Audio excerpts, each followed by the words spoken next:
Welcome to the Black Male Impact. My name is Richard A. Cross and would love for you to join us on this journey. The time has come to change the narrative, and Black Male Impact is committed to changing the perspective and provide insights on how we can make a difference in our community. Today, we have with us Mr. Gerald Moore. Mr. Moore, welcome to the Black Male Impact. Thank you for having me, Dr. Cross. It's a pleasure. Man, yes, man, it's great having you, man. And with all the great work that you have been doing, I know that the listeners will love to hear your insight. But before we get into the conversation and before I start asking you questions, please, if you don't mind, share about yourself and so the listeners can have an idea of who you are. In short, I am Gerald Moore Sr. I am the founder and CEO of Mission Fulfilled 2030 nonprofit organization where we inspire, educate, and activate young Black males in tech and STEM. I'm an author of a book called Motivate Black Boys, How to Prepare for Careers in STEM. I'm a Norfolk State University graduate with a degree in electronics engineering technology. I have over 20 years experience as a systems and cybersecurity engineer in the federal government sector. And I now run Mission Fulfilled 2030 full time. Man, that's awesome. That's awesome. And I can see Motivate Black Boys in the background because that's one of the focus right now to get more Black male students to do well in school. And you know this is just to make the connection with these Black male students, Black boys, and so to help them to tap into their greatness. But we may get to that part, but we're just going to talk about how we can make a difference and what it takes to make a difference. So my first question to you today is, what is the mindset that it takes to make a positive impact? Well, I think the mindset first needs to start within, right? Because you need to be whole before you can impact anybody else. Correct.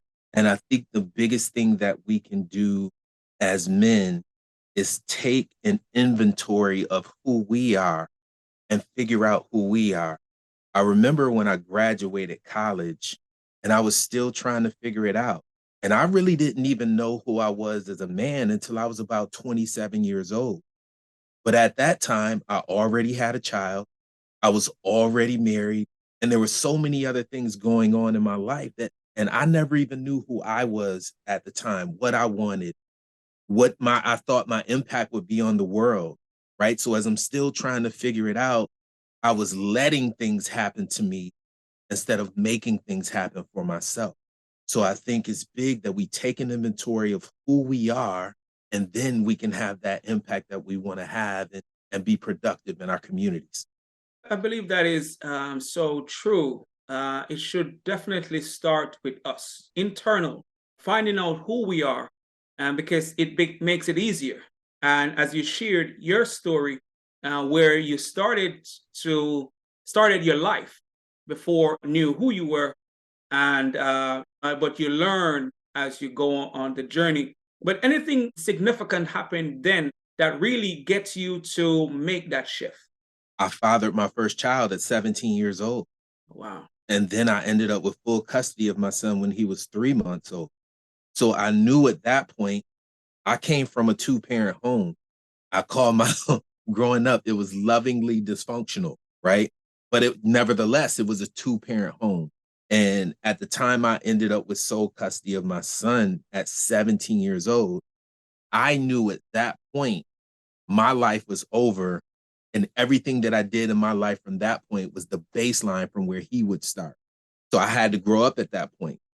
So mind you, I'm in high school, I'm a senior in high school, and I'm getting up every day, taking him to daycare, going to school, playing football.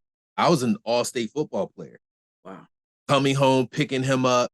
But what I knew was graduating high school with a 1.69 GPA wasn't going to help me lay a foundation for my son where he wouldn't have to grow up in the neighborhood I grew up in, and he wouldn't have to go through a lot of the things that I went through before I figured it out, right? Because I was well on my way to jail.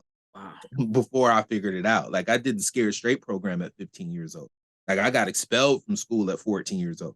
So I was going through some stuff and virtually on the verge of being a product of my environment until now I have this little person. Like I have this little person. And though, like I said, my home was lovingly dysfunctional, but both parents was there.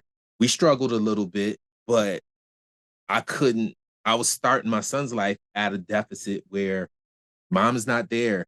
And Gerald, like his life will be wherever you set that baseline. And I was very fortunate. Ultimately, I was able to pull myself up by the bootstraps, get into college, get an engineering degree. And I'm, matter of fact, I'm a first generation college graduate. So I knew there was something there. And I have a huge family. Like my father's in the middle of 12. My Wow. mother's the oldest of 9, Wow. right? So I have a huge family. And I was the first person to graduate college, and now there's a bunch of us. Now my son's a college graduate. My 2 daughters, I have a daughter that's graduating from Virginia Tech in May. I have another daughter who graduate right behind her. So it was really important for me back then when I look back and a lot of, man, I'm thinking like, man, I don't know how I did it. Right. But then I think about all of the little lessons my father taught me, even in his dysfunction. Yeah. Even in his dysfunction, there was things he taught. Later on in life, my father began to struggle with drugs and alcohol, right?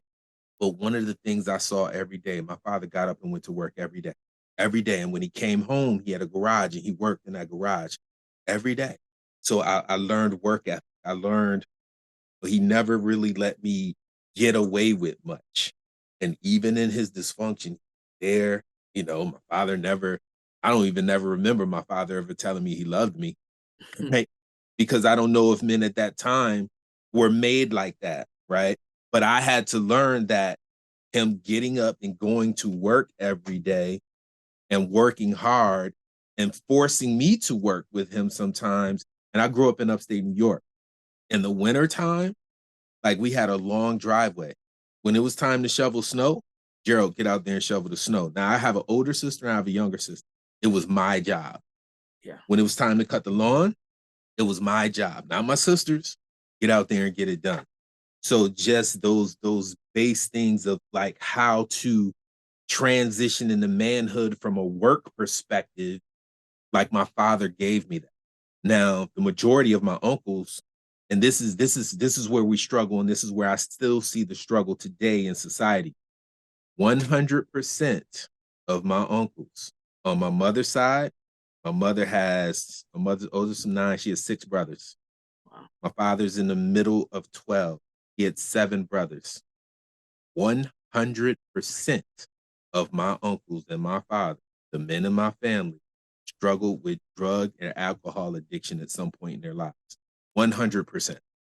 What this manifested to be was I have a bunch of cousins who are estranged from their fathers Wow. because their fathers chose alcohol or drugs over their families. So I have a bunch of cousins who are now young 30s, mid 30s, who are struggling because they didn't have fathers. So now they have children and they're struggling. And now they're kind of repeating patterns. And somehow I made it through, right? Somehow I made it through. There was a point, there was a line of demarcation where I said, you know what? I have to change this narrative, right? And I was able to do it. And I start having these conversations with my son young. And he would be like, well, why are we not going over so-and-so house? I was like, because we live a different lifestyle. Like there was certain lifestyles I would not let my son hang around. So I moved from New York to Maryland in the DC area. And I was like, I have to put you in a position where we can see different things, where we can see more progressive people. Where I grew up and I knew 15 young men by the time I was 18 years old that I played football with, that I played basketball with, that I grew up in neighborhoods with, that I have personal relationships with that were murdered by 18. Wow. So there were things where I was like, one of my best friends in the world ended up being one of the biggest drug dealers in my city. Wow. And I remember coming home from college one time and I would go meet him because this was my boy since 6 years old. We played football together. Like there was no harm he could do to me in my mind, right? But the association and the work that he was doing put me in harm's way. And I'll never forget, I came home and I went and met him at this house. And their way of protecting me was, if Gerald is around, if anybody's holding, y'all gotta leave, right? Yeah. So that was them protecting me. So I remember I come home, roll in this house, and this kid I didn't know, but new to the neighborhood or whatever, or new to his crew, was like, why every time this dude show up, we gotta leave? Wow. And he pulls out a gun and puts to the kid's head and said, when Gerald comes and I say leave, you leave. And it was at that moment I was like, all right, this is it. I had a conversation with him right there on the spot. I was like, look, man, love you, but I ain't never showing up here again. I ain't never, like, our relationship at this point, we may be able to talk on the phone, but my life is now in danger. At that point, it wasn't until that moment where I saw that my life was actually in danger, because I didn't know this kid. I didn't know to at what length this kid would go based on some disrespect. And all these guys were toting guns. Wow. All these guys were toting guns. So it was at that moment I was like, okay. But my father always told me it takes a man to stand alone. It was like, all right, Gerald, you got to blaze a new path. You got to cut off some people, even some people you love, even some people in your family. Sometimes they don't serve you. So the people who don't serve you, who are not going to help you grow and who are not going to help you develop and elevate, then you have to cut those folks off. Man, you share a lot of very interesting perspective, where you even talk about where your dad showed you great examples, even though there were dysfunctions within your household, because you show what it takes to provide. Having the work ethic and know what it takes to work hard to provide, I think it's important, especially as men. Yes, there are things that we need to learn and know to really thrive, but hard work is at the base of what we need to do to accomplish whatever we want. The other things are important, but you also said this, where I got the thought and I lost the thought just a while ago. But oh, you said where your dad never tell you that he loves you and stuff like that. No. Because yeah, we grew up in a society where that's not the norm. We don't hear our fathers, even today. Some within our communities, you still have black men don't tell their sons or don't even hear that they're loved and stuff like that, because it's been a pattern for most of us where that's not the norm. But you also said, which I really commend you, especially knowing the work that you're doing right now, that you made a decision at your young age that, you know what, my life needs to be different. And being that you have a child, yes, but there are kids out there, young people with kids your age, still haven't made that decision. But you having the courage to say, you know what, this is not for me. I need to change, not just for myself, for your child at that young age, really speaks volume of you wanting to make a difference, not only for yourself, but for your generations that's coming behind you. And the young people that's listening, Mr. Moore is a great example of what it takes or what's possible to overcome, life challenges, because life will happen, but you have to make those decisions at time that's going to make your life better. So, Mr. Moore, I really appreciate, you sharing that story, that perspective, because not just older black males, but young men that listen to the black male impact need to hear from others who, maybe in their situation that they're in right now, and know that it is possible for them to overcome it if they want to, because it's a matter of choice. So I really appreciate that, and I know everything starts within. Know who you are and what you want is important when we're talking about making a positive impact. The next question I have for you is, what advice, and you may have shared this in part of what you shared earlier, but what advice do you have for the men listening on how they can play a role in creating positive change? Always be willing to give back. Always be willing to talk to younger men. I think what's missing for us as black men and boys is we don't have a rite of passage. What is our rite of passage as we mature from adolescence to young men to men? And a big reason why it's missing because we're not having the conversations. The conversations my uncles had with me in relation to manhood was, are you having sex? Are you drinking? Have you been harassed by the police? Like that was the rite of passage, which is not the correct rite of passage. So what I would say to men is always be willing to have the conversation with younger men and lead them on the right path. Even when you see a young man doing something wrong, instead of just, oh, they just bad, they just gonna be who they gonna be. Step in. Hey, young brother, how you doing, man? Let me talk to you. Yeah. Right? We don't, young men, and I say this a lot to men, young men want discipline. Yeah. They want discipline. And if you're willing, and so many of us are just willing to just step back and be hands off. But I say to us, in order for us to fulfill the vision of restoring the Black family, it's going to start with Black men. Black women have done all they can. Yes. Right? Black men have to reseat themselves back in the community and start re-engaging our young boys. I say that every day. We have to do what we can do and don't wait for others to do for us Right. what we need to do for ourselves.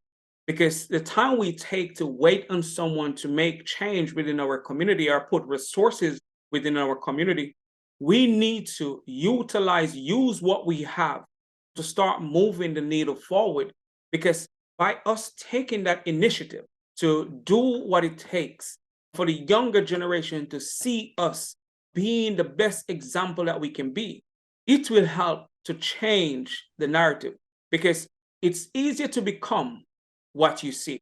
And if we want to see change, they have to see us Right. in a more positive light. So I really, love that perspective that we need to be there. We need to be present. We need to be the example. And because now, especially today, with all the distractions with social media, it is really critical that we, go in our communities, in our homes, and be the best example that we can be. Because if change is going to happen, we have to be at the forefront of the change that we want to see. And because the change is not going to happen by accident, it has to be intentional. So I really appreciate that reminder to us all that we have an obligation to make a difference within our community. I want to add something to that. Yes, go ahead. Like, I have 3 sons. Yes. But I'm a father to about 50 boys. Wow. Like, I'm a father to about 50 boys, especially in the work that I do with Mission Fulfilled. And it requires me to be active in the lives of other boys who may not have a father. Yeah. And guide them as they're my own. Man, that is so important and needed. Again, man, the reminder is important to us to realize. But as you said, you are a father to more than just your sons because you see the need and you see that having positive role models and mentors in our communities are important if we are going to create a change. It's like we have to make that commitment and realize that it may cost us to spend a little bit more time to give back to, because the progress within our community, our communities will benefit us as well as we go forward on our journey. Even if it doesn't affect us directly, it will affect our offspring, our generation as we go forward. So we have to make that commitment to make a difference, man. I really appreciate that. So how can we as Black men help to change the narrative? I know you mentioned about family. I know you mentioned about community. And you can choose whatever narrative that you want to focus on. But how can we change the narrative today when it comes to Black men? We got to start giving back to our communities. We have to take back our communities. Like, it's not going to be, no one's coming to save us. right? No one's coming. Nobody just go swoop down and make stuff better, right? So with it's going to take small pockets of people in mass that will create transformation within our communities. So as men within our communities, we know what's going on in our communities. Like if we got communities that are violent, we know what's going on. We know who's doing it. We know, and we can police ourselves. Yeah. And a lot of times we get caught up in, well, the police are doing this and the police are taking, you have an opportunity to police your own community. Yeah. Right? We do. We have an opportunity to police our own communities. But like you said, we have a lot of people, we have these social media influences, right? And one of the biggest problems with that is we're always comparing ourselves to something that, for the most part, isn't real. Yeah. So we want to live a life that someone else is leading, which is a facade that they're putting up on social media. So because they're living a certain lifestyle that they're portraying in social media leads us to potentially do crime, potentially abuse women, Yeah. potentially do all of these things that become major things in our community over time. So we have to stop looking at these things, know who we are, have more collaboration over competition. Yeah. Like we're not in competition. I'm not in competition with you, Dr. Cross. That's right. Like you have to do your work. I have to do my work. The Hidden Genius Project have to do their work. 100 Black men have to do their work. Omega Psi Phi got to do their work. Alpha, the Alphas got to do their work. The Kappas got to do their work. Everybody has to come together and do the work that we will not even see the change, right? I have to believe that if I continue to do the work that I do, there will be change down the road that I may not even see, but I will continue to do the work. That is important and a great reminder. And that's an important narrative that we need to change. Seeing each other as competition without finding ways to see how we can help each other to make the impact that is needed within our community. Because if we can't come together, right, then we're going to always have this separation where we don't have the strength and the unity to move the needle forward as we should. Because if we are separated, anything can come in and take over what is happening within our community because we don't have that support of each other, that unity amongst each other, so we can help to push ourselves forward because together we'll do more work and even better work. So it's important that we don't see each other as competition, but see how we can help each other to each of us to move forward, if I should say, because if we're going to move forward, man, it's going to take a collective effort. One person cannot do the work, and it seems like we still need more people to Absolutely. do the work that needs to be done. We As need we go forward. in every community, we need 10 Dr. Crosses. We need 10 Gerald Moores, right? In every community. That's the only way it's going to happen. And when it's 10 of us, we need to work together to see how we can multiply what we're trying to accomplish. And that's a great reminder to us all as we continue on this journey. As Mr. Moore said, what we do today, we may not benefit from it, but it's not really about us. It's about those who are coming behind us. And we have to create change that is going to make those who are coming behind us lives better. And it's very important that we change the paradigm or help change or rewrite the narrative as we go forward. And we So can't let other people write our narrative. that's right, We can't let other people write our narrative. And that's a big part of what's being done too. man. That is true. Because if we don't control our story, anything can be written about us. And Because then it's not going to help change how we are being perceived in the world. right, because when you look at Black men in media today, we're criminals. Yeah. We're criminals, we're violent, we're hypermasculine, we're toxic, we're not fathers, but to the contrary to that, We're great fathers. The men, like the men who participate in they're great fathers. They put in tons of time. Mhm. They don't get, there's no accolade for it. There's no shine for it, right? So all you ever show is the negative aspect of Black men. You never show the positive aspect of Black. And So again, and that's where we have to start writing at, and we have to be more visible sometimes. yes, yes, yes. And as you mentioned that society said Black men don't, they are not there for your kids. I don't remember where I was, and I was talking to this lady. She used to work. I don't remember where she used to work, but she used to call about the child support. And then she realized that it's not that the fathers don't want to see their kids.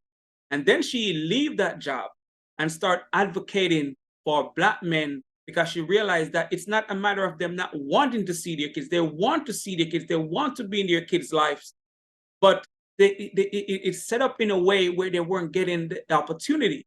So Absolutely. she left that job and started advocating for Black men because she then realized that it's how the system was set Mhm. up towards Black men.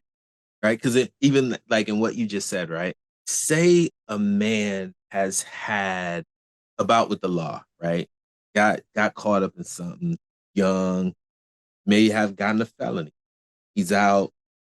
You can't get social services or any type of support if you have a felon in your home, right? So that pushes the man out, That's right? right. Where the man would be there, but Mhm. now we got to push him out, or we can't, which causes strain in the household. So that's systemic, and we definitely have to change that. And there's so many other systemic things that have been done over time that we can't continue to play the victim in alignment with those systemic things that have happened, right? We now have the opportunity to change the narrative, as you stated, and really make an impact. And we can do it. And we can do it. We just got to be more focused, more vigilant, and again, collaboration over competition. We That's have to decide that we need to restore the Black family. Men need to stand up. We need to protect our communities. We need to protect our women. We need to protect our babies. And we can do it. Man, I believe we can. We can, and we need to. If we're going to go forward and achieve what we're capable of achieving. So, Black men, it's not about competition, it's about collaboration, supporting each other as we go forward. My next question to you, and I know you mentioned that you went into cybersecurity and now you're going around motivating, especially Black boys. And you can start with your cybersecurity career, but what or who has influenced or inspired you to pursue the path that you're on today? Dr. Cross, my life, when I look back on my life, I have been in training to be a leader all of my life. And this goes back to football. When I played junior Pee Wee football as a 9-year-old, when you play junior Pee Wee football, the coaches can actually be on the field, right? Coaches Um, could be on the field. But I was the quarterback of my team. I played for the Rochester Rams, and I had a coach, Coach Carl, RIP, Coach Carl. Love that man. Coach Carl said, "We will not be on the field with you young men." Coach Carl said to me, "Gerald, you are my quarterback. I expect you to keep everybody in line. This is how we will send the plays in. This is how everything is going to work." At 9 years old, this man said to me, "When we go out on the field, you will go out first. When we win the game, you will be last." Right? yeah. So he was teaching me these leadership skills. So we out on the field, I'm destroying, I'm getting everything in place. We calling plays. And that's how I kind of started my young career, and knowing that I'm gonna be a leader. I was always good in sports, but I was never selfish in sport, right? I always wanted everybody to be successful. I never, if I scored a touchdown, I never cheered and made it about me. And, that's kind of how I started my life, right? So as I matured, and in my neighborhood, I'm still doing wild stuff in the neighborhood. I'm a product of my environment, but I was still taking those leadership steps. I never had a black male educator. Wow. Never. My whole K through 12 experience. My father showed me work ethic, but my father never really talked to me about the little things. But I didn't realize until I was a man that my father's parents died when he was 11 or 12. So him and his siblings basically raised themselves. My father dropped out of high school in ninth or 10th grade because they basically had to feed himself. And so he never, there were gaps that he couldn't fill because he wasn't equipped to fill. So he gave me these little things. He showed me how to work and how to lead. And he was a man's man. He worked on stuff. And it wasn't until I got to college where I realized, and I had my first black male instructor. Mind you, I graduated high school with 1.69 GPA. I get into college. I got into Norfolk State because they had an open enrollment policy, and I tested into the engineering department. I had my first instructor. I had to write a 20-page paper my first year, and I never wrote nothing like that, man. So, teacher, everybody got their grades back, right? I got my paper back and wasn't no grade on it. And I'm looking at everybody else in the class, they hyped because he was tough. Yeah. And I got my paper back and I'm just sitting there. I don't got no grade. And one of my good friends in school, I helped him write his paper and he got a C. He walking out, he hyped. I'm like, I don't got no grade. He like, gee, what you get? I don't got no grade. So I go up to him and I'm like, Doc, I don't have no grade. And he was like, come see me in my office. Yeah. So I knew my paper was decent. So I go see him in his office. And he says to me, don't ever turn anything to me like that again. And I'm thinking, what you mean? And he was like, Mr. Moore, I could have gave you a C on that paper, but you not C material. And I was like, but you gave everybody else. He was like, you are a leader. They will follow you. They don't have what you have. Now, mind you, I don't know what this man is seeing. I ain't never had a black male instructor. I ain't never had a black man told me I was talented outside of sports. Yeah. Ever. So this was the first black man who told me on an intellectual level, yo, you got something, right? And I didn't know what it was, right? I could ball, you know what I'm saying? I could ball, but I didn't know what that thing was until he said to me, you are a leader. You will be leading them. They've capped out their talent. Your talent, you a material. So he was like, I'll give you another day to rewrite the paper. Wow. I went home. Dude, I spent like 6 or 8 hours on that paper and I realized I can't finish it. I went to his office, 6 a.m. in the morning, sitting at the door. When he got there, I was sitting there and I was like, Doc, I need more time. He gave me more time. I wrote the paper. He was like, don't ever turn anything in less than an A paper. The first time I made honor roll in my life was my freshman year in college. Wow. At Norfolk State in engineering after I graduated with 1.69 GPA. People was like, how did you do that? How did you train? I'm like, I didn't change anything. It was in me. I just had to let it go. I needed somebody to inspire me to do it, right? Outside of my community. It wasn't cool to be smart in my community. So a lot of the innate talents that I had, I pushed them aside to be talented in sport. And a lot of our young boys have that. We don't have to just be talented. It takes a lot of intellectual talent to be talented at sport because you develop the discipline. Having that one person, and we, as you mentioned earlier, as men within our communities, that's what we need to do, because what we say can change the lives of others. And if it's only one person we can speak life into, man, we can change our community. And that's what we have to do. We have to be that person can see someone and help them to see what they don't see in themselves. Because that's what happened with you from 1 point something GPA to becoming a honor roll student, because one person saw the greatness and tell you. And that's what led me to, once I graduated, got my engineering degree and leaving Norfolk State. And I had multiple black men involved in my career, which gave me the knowledge that, dude, you are powerful beyond what you believe.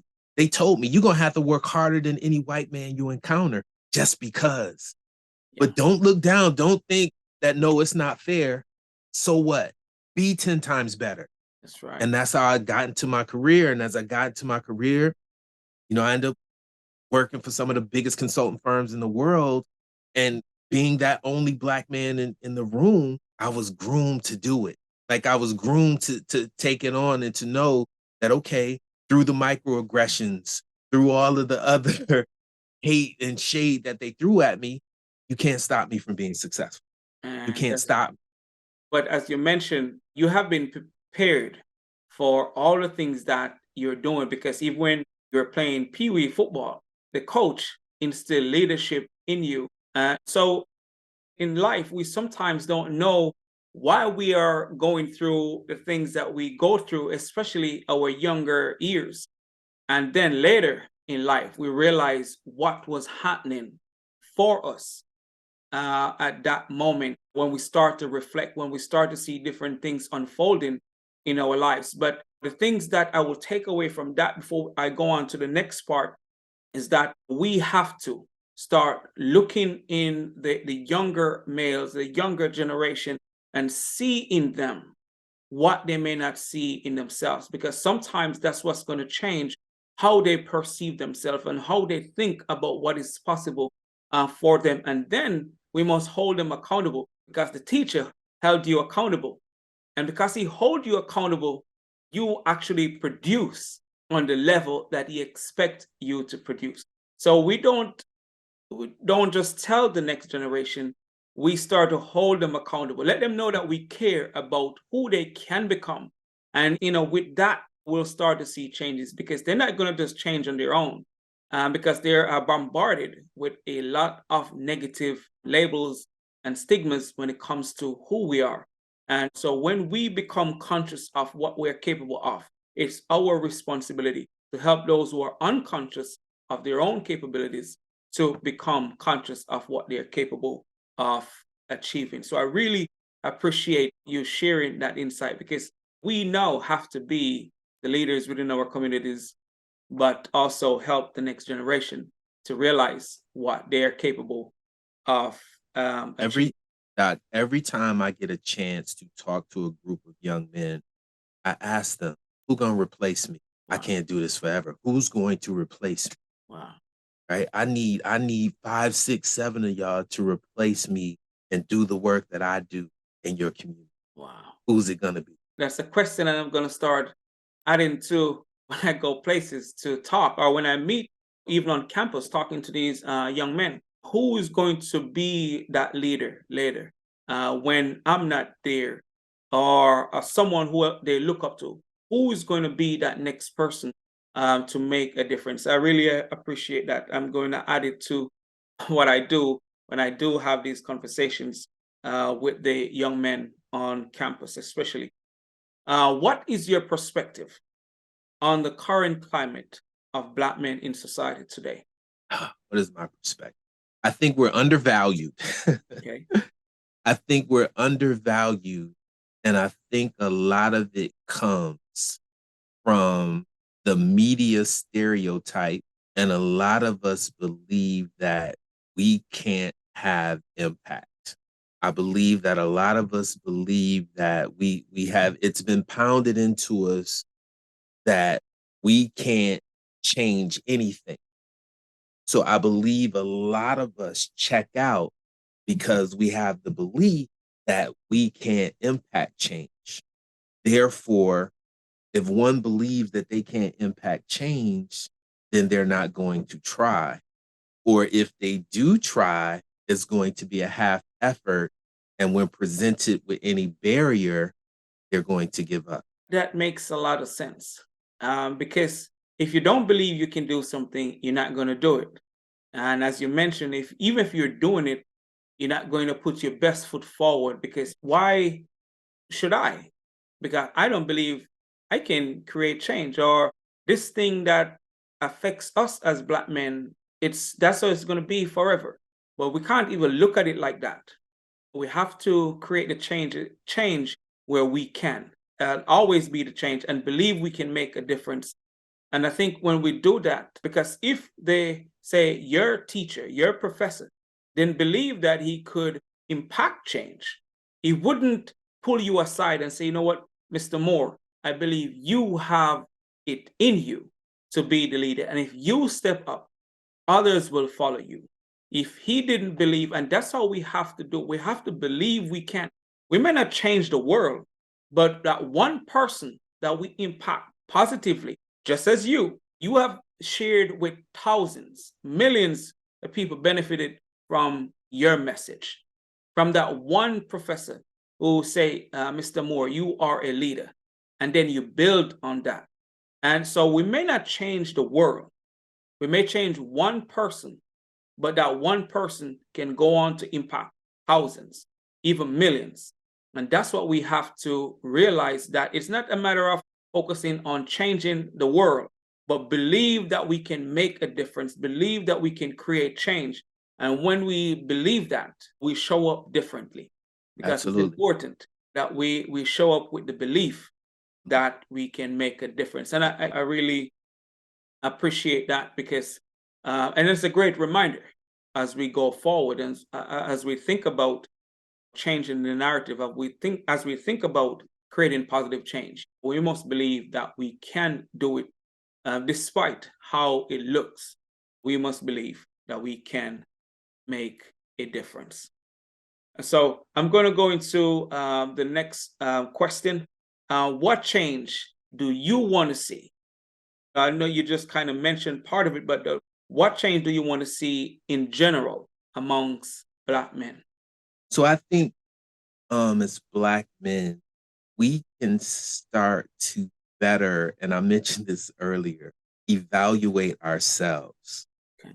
And I think that we need to figure out what our gift is. Everybody has a gift that they should be sharing with the world, right?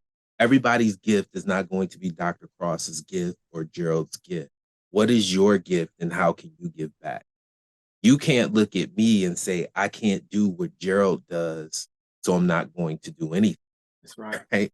So I think that we have to realize that the impact that we can make is our impact and is good enough, right? If you can make a positive impact, it's good enough. Yeah, You don't have to compare. We compare ourselves too much, that's right? right. We're looking at other individuals, and if I feel inferior to this other individual, then I'm feeling some kind of way about myself, and I can't put my best self forward, right? So we have a lot of us are generating false senses of inferiority when we see Dr. Cross. Like I look at that, man, I wish I got my doctorate. Because I can't look at it like that. I Yeah, have to say, okay, that's Dr. Cross. And that man achieved something. But over here in my lane for what I do, I'm achieving something for this particular demographic.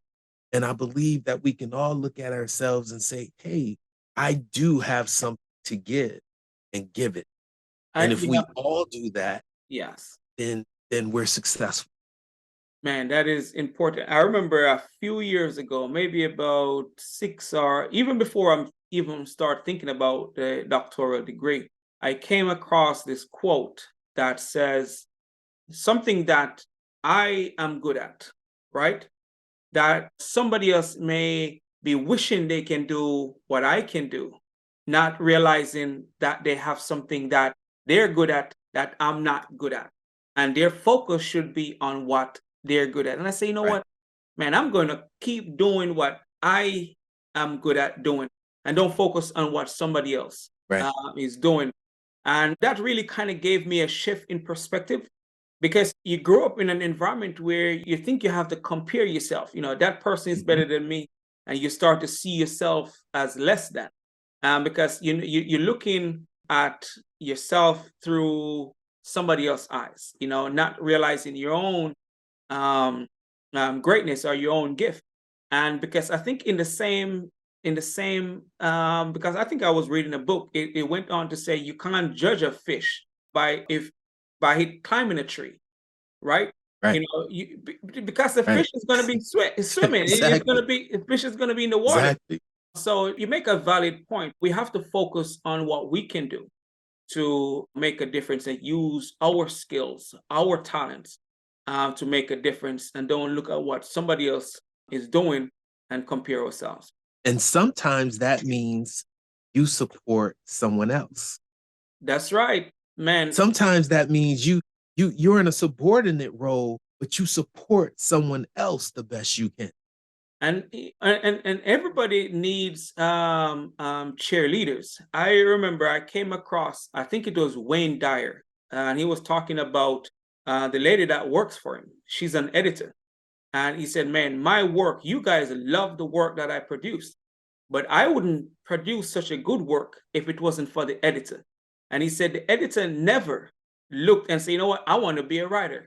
All she wanted to do was edit the work that he was doing. And so that's our next valid point, because we are not going to have the same skill set or do the same things. Sometimes we have to support each other in order to make the impact that we're supposed to make in life. If I As should, much, Doc, as much as I like to lead, I love to support. yeah, Like when I got your communication, it was okay. Well, when do I need to do it? Like when do man, I yeah, need to do it to support your mission? yes, Right. My mother had this saying, she would say it to me and my sister, all chiefs and no Indians. that's right, that's Like right, y'all can't get nothing done. All chiefs and no Indians. Who gonna support? and that's Everybody, if we got all chiefs, we all going in different directions. Ain't nobody getting nothing done here. man, that is important. And I think maybe I'm still learning that, but it's something that I've come a long way to understand the importance of supporting others. So the goal can be, so it should be like a one vision. We support that vision to accomplish a bigger goal.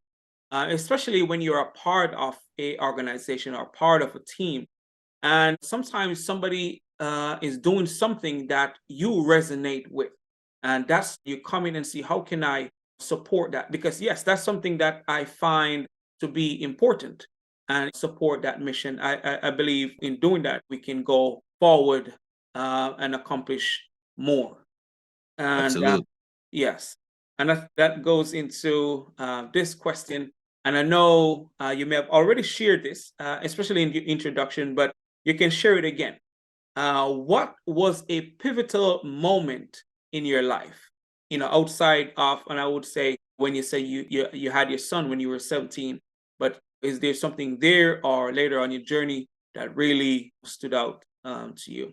I got expelled from school at 14 Wow. for fighting. And when I got expelled from school, it was at the end of my 8th grade year. So going into ninth grade, I was expelled going into ninth grade. So I had to go to this expulsion meeting at the City School District of Rochester. And I was the first expulsion meeting of the 1986 school year. Wow. So because I was the first expulsion meeting, the superintendent sat in on this meeting. Wow. So I'm there with my mother. The middle school administrators are there, and they're basically going over my rap sheet, for lack of better terms. Mhm. I have been suspended 10 plus times between out of school suspension, in school suspension for insubordination, fighting, destruction of property, all types of stuff, right? So the superintendent, he's there and he's listening, but he's ruffling through this folder, Mhm. right? Stops the meeting and stands up and says, has anyone looked at Mr. Moore's New York State test record? And the administrators just looking at him like, this kid's a malcontent. Like, we need to get him out of here. Yeah. He was like, Mr. Moore is testing at 12th year, 10th month in reading, math, and science, which means he's virtually tested out of high school coming out of 8th grade. We're not kicking this kid out of school. Clearly, it's not an educational problem. And I might ask, what's going on at your school that nobody has recognized that this kid is testing at the 99th percentile of Wow. all of our students in the school district? Wow. So at that moment, my mother looked at me, and when we went out, she was like, "You always got to be playing with these people." But it was at that moment, I never paid attention to the test. I just could do it, Yeah. right? Math was never hard. Reading was never hard. None of that stuff was ever hard. But I always hated all my teachers. So mind you, I never had any black educators. Wow. So all the teachers, there's this feeling that you get when a teacher doesn't like you. Yeah. So I just never performed for any of them. Now, mind you, nobody went to college. So there was no expectation of me to go to college. My parents knew I would work, Yeah. right? My parents are hard workers. You just go to work. So there was no expectation of me to go to college. So really it was like, okay, you're passing, you're good enough. But it was at that moment I knew that I was an elite student. I still didn't do it in high school, but I knew at that moment I was an elite student.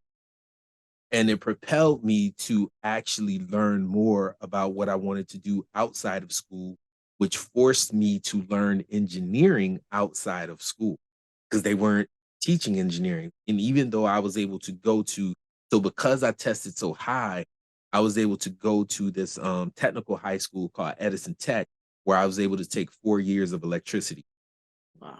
which changed my outlook for what I thought I could do. So because I had that background, I started studying electronics and engineering on my own. So that what got me into the point where I could test into the engineering department of Norfolk State University, even though my grades didn't say I could. Man, So that was the shift.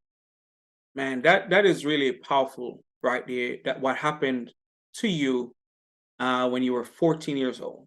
If it was somebody else, and just to say the superintendent didn't show up, maybe sending you out at age 14, it could be a different Gerald Moore today. I would have been in jail easily, So, easily. man, and that's where we all may not be educators, but we sometimes have to, and educators that are listening, we have to look beyond the behaviors of our students or the students. And you sometimes, if you're not an educator, sometimes you have to educate an educator to look beyond the poor behaviors. Because if that superintendent was not present, they would send you home because they didn't take the time to look at what you were doing. And a lot of times, well, I'm not going to say a lot of times because I'm not 100% sure, but there are black males who get sent home, and research have said it. Black male students get more suspension Yep. than every other student because of their behavior, not because of their academic performance. And it could just very well be some of the same situation where they don't make the connection, or they just have this feeling that their teachers don't like them, and they just act out because of how they feel.